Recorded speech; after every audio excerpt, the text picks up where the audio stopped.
नमस्कार किसान भाइयों, स्वागत है आपका अपने YouTube चैनल देश की जान हमारे किसान चैनल पर। किसान भाइयों, सोचो हमारे देश में खरपतवार की वजह से अपनी फसलों में कितना उत्पादन घटता है। आज की हमारी जो वीडियो है, आज की हमारी जो जानकारी है वो किसान भाइयों के लिए इसी पर आधारित है कि खरपतवार को अपन खेतों में उगने से पहले ही कैसे उसको रोकें, उसको कैसे नष्ट करें और अपने उत्पादन को हम बढ़ा सकें। दोस्तों, अक्सर देखा जाता है हम खाद डालते हैं, स्प्रे करते हैं, फसल बढ़िया होती है, लेकिन आखिरी टाइम में जब हमारी कुछ गलतियों की वजह से, हमारी कुछ लापरवाही की वजह से और खरपतवार खेतों में रह जाते हैं तो लास्ट टाइम हमारा जो उत्पादन है वो शुरुआत की बजाय जो हमारी फसल जो एकदम उसकी ग्रोथ अच्छे से लग रही थी और उसमें अपन सोच रहे थे कि इतना इसमें उत्पादन निकलेगा, वो निकल नहीं पाता है। वो क्यों नहीं निकल पाता है दोस्तों? उसको किस तरह से अपन उत्पादन को बढ़ाएं, कौन से केमिकल का यूज करें, उसका काम करने की कार्य प्रणाली कैसी है और उसको अपन कितने दिन तक वो काम करता है अपने खेतों में, उसको दोबारा से कब उसको दोबारा अपने खेतों में अप्लाई करें जिससे कि अपनी जो फसल है वो कंप्लीट बगैर खरपतवार के ही निकल जाए। तो मित्रों, आज की जो हमारी जानकारी है वो इसी आधार पर है। तो जितने भी किसान भाई हमारे चैनल पर नए आए हैं या जिन किसान भाइयों ने चैनल को सब्सक्राइब नहीं किया, कृपया चैनल सब्सक्राइब कर लीजिए और पास वाले जो बेल आइकन के घंटे का निशान है उसको प्रेस कर लीजिए, क्योंकि जब भी हमारी कोई वीडियो डलेगी, हमारी सभी वीडियोस किसानी से संबंधित वीडियोस होती है और ज्ञान से भरपूर होती है, वो हमारे पर्सनल एक्सपीरियंस के आधार पर होती है। तो मित्रों, आपके पास नोटिफिकेशन पहुंच जाएगा। तो अब बात करते हैं दोस्तों खरपतवार की। खरपतवार बहुत से रूप में होते हैं, कुछ चौड़ी पत्ती के खरपतवार होते हैं, कुछ सकरी पत्ती के खरपतवार होते हैं और इनका जो नुकसान है हमारी फसलों में वो बहुत ही ज़्यादा होता है। एक तो हमारी फसल है वो अच्छे से ग्रोथ नहीं कर पाती है, क्योंकि उसमें जो अपन खाद डाल रहे हैं उसको हमारी फसल के अलावा आधे खाद को खरपतवार खा जाता है।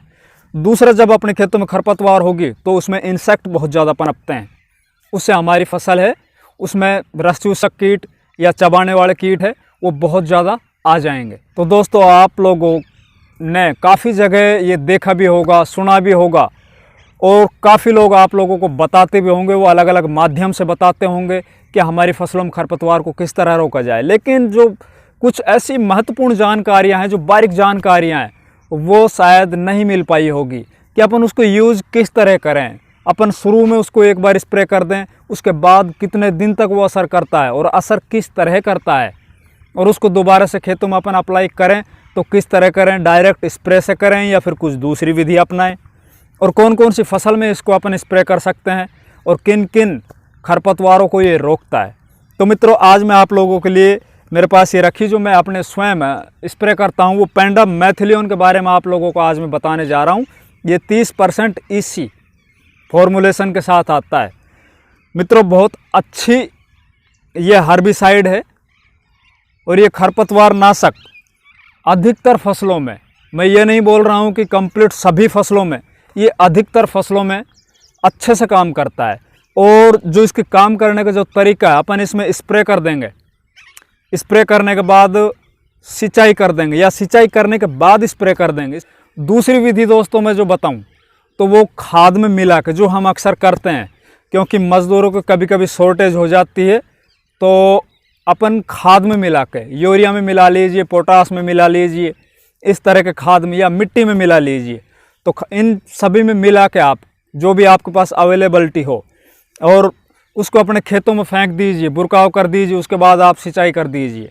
लेकिन सिंचाई है वो इसमें तुरंत प्रभाव से करनी पड़ती है, क्योंकि ऐसा नहीं है कि आपने सुबह इसमें स्प्रे किया है और शाम के वक्त आप सिंचाई कर रहे हो तो दिन भर में ये उड़ जाएगी, इसका असर है वो कम हो जाएगा। हाँ, कुछ कंपनियाँ वो एक्स्ट्रा के नाम से बनाती हैं इनको, पेंडामेथिलिन के, जैसे बासफ कंपनी के आते हैं एक्स्ट्रा स्टॉम्प, वो 2 या 4 दिन तक आपके खेतों में वहीं पे रहती है और आप जब सिंचाई करोगे तो उसका असर है वो बराबर रहता है जो हम यूज़ करते हैं अपनी फसलों में। तो इसकी कार्य प्रणाली ये, जब खेतों में आप इसको स्प्रे करोगे, खाद से डालोगे और जब सिंचाई करोगे तो ऊपर की जो मिट्टी है, जो ऊपर की जो सतह है, उस पर एक लेयर कर देती है, एक लेयर बना देती है, और जितने भी अनवांटेड खरपतवार हैं वो भी सेलेक्टेड है, कुछ % ही इसमें बच पाते हैं, बाकी अधिकतर है वो वहीं पे उनको जो बीज होता है वो निष्क्रिय हो जाता है, बीज जर्मिनेट कर ही नहीं पाता, हो ही नहीं पाता। कुछ जैसे कि जिनमें 2 पत्तियां निकलती है वो बीज निकल आते हैं, जिनमें 2 पत्तियां निकलती उनके ऊपर ये काम नहीं करता है। तो वो भी बढ़िया बात है। जैसे अपन भिंडी लगाते हैं, धनिया लगाते हैं या कुछ और फसल है जिसमें 2 पत्तियां आती, जैसे सरसों लगाते हैं, सोयाबीन लगाते हैं, कपास लगाते हैं, तो उसमें आप स्प्रे करोगे तो आपकी फसल निकल आएगी। वो खरपतवार तो ज़रूर निकल आएंगे उस टाइप के, बाकी आपकी फसल है वो जर्मिनेट हो जाएगी। और बाकी रही बात दोस्तों सकरी पत्ती की, तो सकरी पत्ती अधिकतर इसमें लॉक हो जाता है। अब बात करते हैं मित्रों कि इसको अपन दोबारा से कब यूज़ करें, इसकी कार्य करने की क्षमता है वो कितना दिन होती है। तो जहाँ तक मेरा एक्सपीरियंस है, मैं इसको अधिकतर प्याज फसल में, लहसुन फसल में, या अपनी कपास फसल में, या और कुछ सब्जी वर्ग की फसलों में जैसे भिंडी है, मिर्ची है, इस टाइप में इनको स्प्रे करता हूँ। तो मैंने जो पिछले काफ़ी वर्षों से देखा है, इसकी लगभग 45 से 50 दिन तक इसका जो है असर होता है। उसके बाद फिर खरपतवार है वो दोबारा से निकलने स्टार्ट हो जाते हैं, या ज़्यादा से ज़्यादा 2 महीना 60 दिन बस।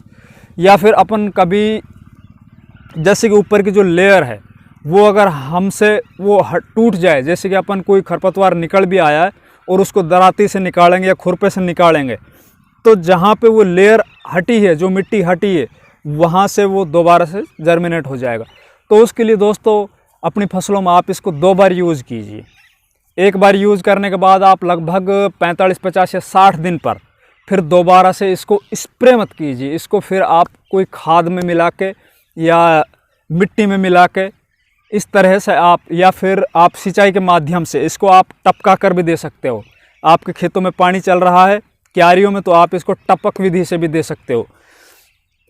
तो ये आगे जो जितने दिन बचे हैं आपकी फसल में, वहाँ तक ये कंप्लीट हो जाएगा। उसके बाद फसल बड़ी हो जाती है। अगर वो फसल मान लीजिए 4 महीने की है, 5 महीने की है, तो आगे फसल बड़ी होने के बाद जब पत्तों की छाया आ जाएगी, तो छाया में कोई भी खरपतवार जर्मिनेट नहीं कर पाता है। तो लगभग 100 दिन या 120 दिन, तो ये दोनों जो तरीके मैंने बताए हैं आपको, एक शुरुआत में कीजिए, फिर 50-60 दिन पे कीजिए, चल जाएगा। अच्छा, इसके अब करते हैं बात दोस्तों मात्रा की। तो मात्रा अगर आप 15 लीटर के स्प्रेयर पंप से कर रहे हो, तो आप इसमें 100 से 150 ml स्प्रे कर सकते हो, बढ़िया रिजल्ट मिलेगा। और ज़्यादा करने की कोशिश मत कीजिए। आप ये मत सोचिए कि आप एक 15 लीटर के पंप में इसमें 200 ml मिला लें, 250 ml मिला लें, तो ये इतनी बढ़िया चीज़ भी नहीं है। ये आपकी फिर जो आपकी फसल है उनकी जड़ों पर, और उनके जो आपने जो कोई बीज लगाया है खेतों में, जो कोई बुआई की है, उनकी जर्मिनेट पर भी ये प्रभावित करेगी, उनको भी ये प्रभावित करेगी। हमने देखा है काफ़ी जगह जहाँ पे ज़्यादा स्प्रे हो जाती है, ज़्यादा ये डल जाता है, वहाँ पे फसल है वो लॉक हो जाती है। तो मित्रों, इसकी जो मात्रा है वो लगभग 100 से 150 ml के बीच में आप रखिए पर पंप के हिसाब से। और एकड़ के हिसाब से बताऊँ आप लोगों को, तो 1 लीटर पर्याप्त होती है।